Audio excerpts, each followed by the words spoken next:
Let's get salty!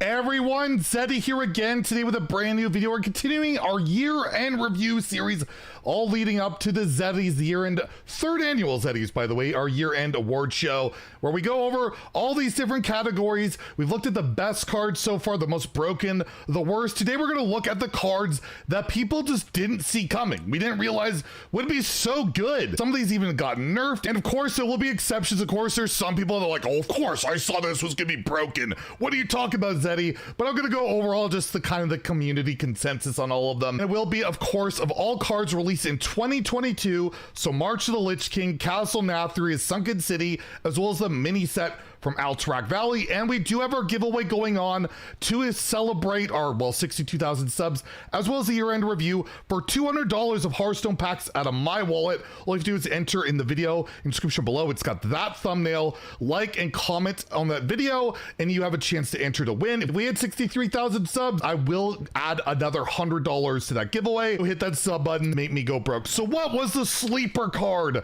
of Death Knight? Well, honestly, the class just hasn't been crazy. Like Frosty K is good.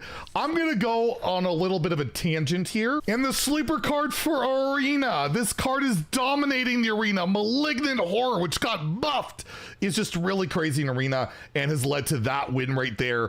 Even after a hot fix, it's 60% almost Death Knight win rate. But overall, if I had to say like a regular Death Knight card, maybe just Lady Death Whisper, how good it is to copy up those frost spells to burn your opponent out. But overall, I don't think any of us are too shocked one way or the other about Death Knight. Demon Hunter, the Relic palette could started off pretty slow, and a lot of people didn't think it'd be that great, so that one's not too fair to go with. But one card I didn't hear a lot of talk about during Sunken City was Multi-Strike. The 2-mana spell spell give your hero +2 attacks this turn.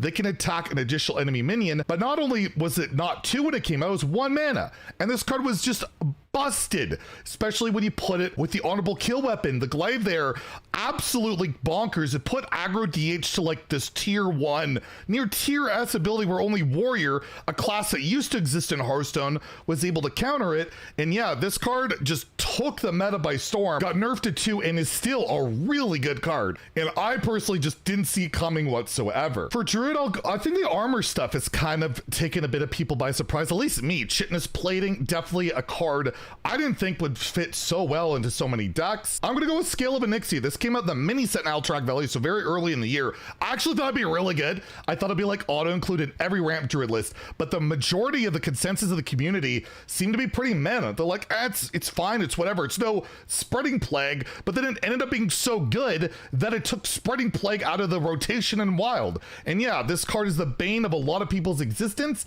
and it is just super, super strong. And I seem to remember a lot of people just writing this one off, but I've played a lot of Druid and I know how damn important it is to recover the board. And this was basically just an insane board clear that you ramped into with Guff and Nourish, and has definitely just been one of the craziest cards Druid has had all year. For Hunter, there's 2 I have to mention. First off, Huntsman Altamore, the 7 mana 5/4 minion that has Battlecry, Summon, a Gargant companion. They're just the animal companions, but you had to infuse it for 4, you would get 1 more. Infuse for 8, get another. It just seemed really slow. What deck would want to play this? And then Beast Hunter was like a tier 1 deck all year long, and this guy was in a ton of lists, and well, Renathal definitely helped out with that. So this one's definitely on my list, but the number one for Hunter absolutely has to be for me, Box Spitter. This card just murders you, and it's already been nerfed once from 2 to 3, and it's already still just destroying everybody.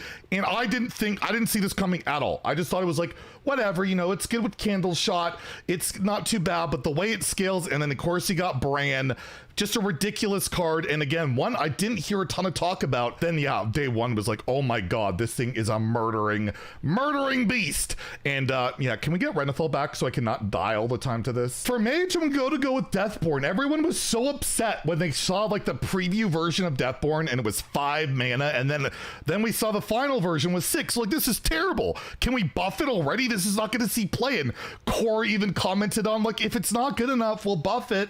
You guys can calm down. It's probably all right. And yeah, it's 6 mana. It's a really good card. Hell, it sees playing like tier 1 aggro mage of all things right now. So imagine if it was 5 and a lot of people thought, yeah, this card's not going to be getting good at 6. And I feel like it's just because we got like that little sneak peek. You just get thrown off. But yeah, overall, Deathborn, I just saw so many people sour on it and ended up being really damn good. Paladin's actually a struggle. All the cards that have been good all year, I feel like everyone kind of had a feeling they'd be pretty good. So I'm gonna go with one that was a little bit more under the radar with Light Ray. 9 mana 5/5, costs 1 less for each Paladin card. Played this game. It was just like, okay, you can cheat out some taunts. It's not that great. And you gotta play Paladin cards, but really it didn't take that long. Ordering the Court did come later on, but this saw play a little bit before that. But overall, Paladin, I just don't have great qualifications for, because I just feel like every Paladin card that was good, we all thought would be pretty damn good. For Priest, I've got to go with the card that currently still has a refund going for it.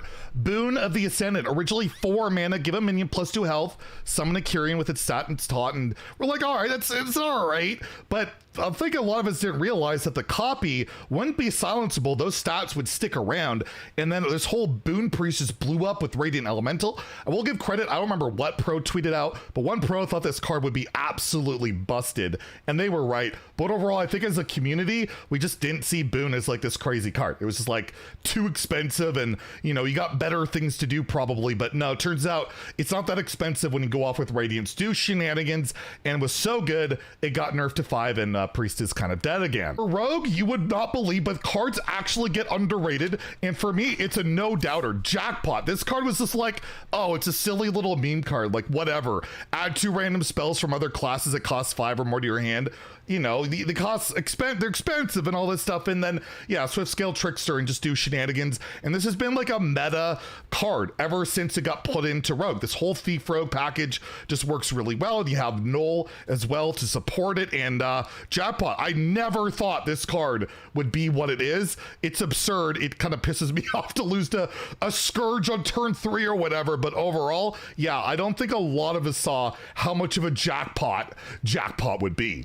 I really do apologize for that one. For Shaman, I don't think a lot of us saw how good Piranha Swarmers would be with Schooling, the 1 mana spell that adds 3 Swarmers to your hand. The efficiency of the removal that this allows you, just getting those rush tokens that buff, are really strong. It also fills your hand so you can get like a Gold Shard Knoll, cheat it out early and evolve it. The flexibility of this card's incredible. Seen wild play, and was a card that I didn't see anyone talking about. They'll be like, why would you want Piranha Swarmers? They just seem crap. But overall, this card absolutely has been insane in Standard, and has even seen a little bit of play. Well, not a ton, but definitely one of the more underrated cards of the year. For Warlock, I feel like the curse cards were underrated, but then they got buffed. So, you know, they weren't that good right out the gate, and it's crazy. The vast majority of Warlock cards this year, not phenomenal. They're really carried by the imp package. So even though Lady Darkbane was probably considered to be pretty good, getting the shadow spells, I just don't know what else to nominate that was from this year. Like Warlock, either the cards sucked like we thought they would suck, or they were broken imp cards, and they were broken imp cards. And like all the other stuff from prior years is what carrying the rest of the package, like Rude Mythal Rod and all of that. So I'm gonna go with Lady Darkbane, but overall, I mean, let's be real, nobody thought this card was gonna be that bad. For Warrior, can you possibly underrate Warrior considering it's been almost unplayable the vast majority of the year? Well, what card made Warrior so good for quite some time was From the Depths, and a lot of people thought it'd be good. Some people didn't think it'd be that great. Personally, I thought it'd be just whatever, and it turned out to be one of the best Warrior cards ever. It was incredible, and went from 3 to 4, and I'll go with that as the most underrated Warrior card, because the rest are just kind of shit. And you know, it's like whatever. Warrior, what? How could they let one class be this bad this long? It's actually insane. What the hell is going on? For neutrals, you've got a lot you can pick from. Naval Mine kind of flew under the radar for how incredible like an OTK it can be, particular in Warlock, but other classes like Rogue have utilized it. One of the most toxic finishers of our time. And yeah, Naval Mind has popped up in multiple lists, and I just wish this card didn't exist as is. I just Don't like it, but I can't downplay its effectiveness. It's been a pretty darn good card that I feel a lot of us didn't see coming. Another card, Sketchy Stranger, just being able to get a secret from another class. Priest utilizes pretty well in Quest Priest, Rogue obviously, most recently with a lot of variants of that, and Secret Mage and all that. I felt like people thought maybe I'll see a little bit of play, but my goodness, it's popped up way more than I think a lot of us ever thought. I'll break the rules a little bit here because Bran is an old card, but he was added to the core set this year, and did anybody see Bran being like the most dominant card basically in the neutral set all year, coupled with Denathrius and Theotar and Renathal and all this stuff? Bran, I'll put it on the list, even though I'm kind of breaking the rules here. Did anyone honestly see this card being the deciding factor of the World Championships this year? Plague Shredder, Control Priest, being head-to-head in the finals?